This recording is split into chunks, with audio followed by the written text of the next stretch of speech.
Depuis quelques années, la bande dessinée traditionnelle n'est plus à l'abri du spectre de la dématérialisation. Comme au Japon, les mangas et les BD peuvent désormais être lus au format numérique sur différents supports comme les téléphones mobiles. Explication dans le dossier du JT.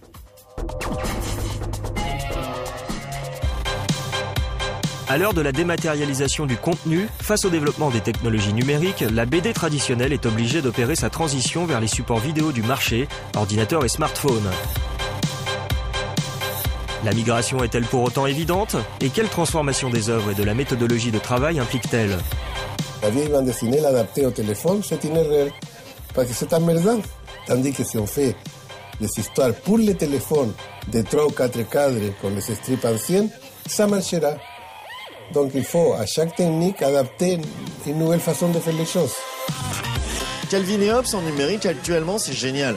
Bientôt toutes les BD supporteront très bien le support numérique. Nous on pourra adapter notre format, notre manière de créer à ce support-là. Enfin, ça reste un art narratif par le dessin.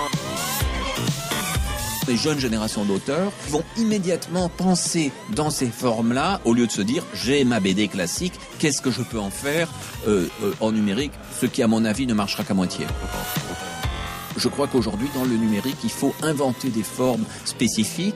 Le champ du possible demandant à être étendu, l'informatique s'offre justement comme un moyen d'expérimenter de nouvelles voies dans la création artistique. Toutefois, quels sont exactement les outils digitaux à disposition? Comment les artistes les appréhendent-ils et surtout quelles œuvres produisent-ils? C'est une simulation d'outils traditionnels. J'ai un crayon qui prend la pression, il prend l'inclinaison, donc il prend plusieurs paramètres qui fait que j'ai un toucher réaliste. Mixer de l'aquarelle avec de l'aérographe, plus de la plume, tout ça sans avoir une limite de support, ça permet d'être plus créatif.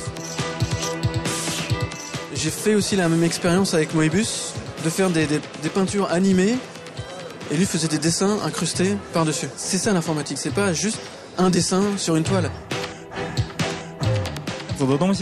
Pour moi, le principal avantage du dessin numérique concerne l'édition. J'obtiens une reproduction plus fidèle de ce que je réalise en travaillant avec la tablette graphique qu'en dessinant sur papier. Je sais que ce que je vois, notamment le rendu des couleurs, c'est ce qui se retrouvera au moment de l'édition sur papier. À travers le numérique, la BD subit une révision de la narration. Les développeurs étudient donc différentes solutions de lecture sur un écran vidéo, la problématique tournant autour de la qualité de l'adaptation.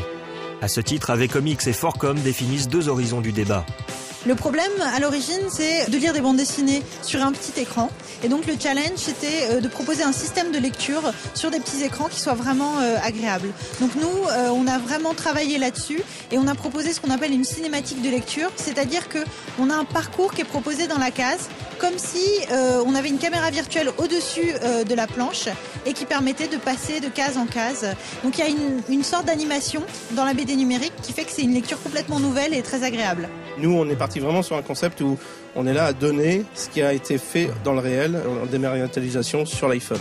Donc on ne fait pas d'animation, on n'impose pas une séquence de visualisation, la personne est libre, si vous voulez lire la fin de la BD d'abord ou au milieu ou les 2 pages d'un coup, vous pouvez. Donc c'est différentes politiques, différentes visions, tout est envisageable sur ce monde-là parce que tout est à faire, mais nous on est là pour dire que 100% des BD doivent être présentes sur iPhone et on donne les moyens aux gens de le faire.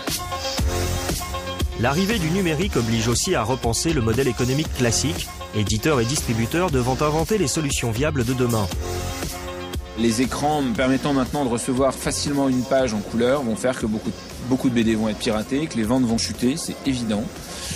Donc il y a tout un univers à réinventer, tout un business model à réinventer. On va se retrouver dans la même problématique que le cinéma ou la musique. Ça va changer les structures économiques du milieu et ensuite ça va changer nos méthodes de travail. Mais dans le fond, ça ne changera pas vraiment notre métier. Si la BD entend réussir son passage vers les plateformes digitales, il faut qu'elle prévoie de le réaliser en s'intégrant comme élément d'un tableau plus large que l'on dénommera œuvre numérique.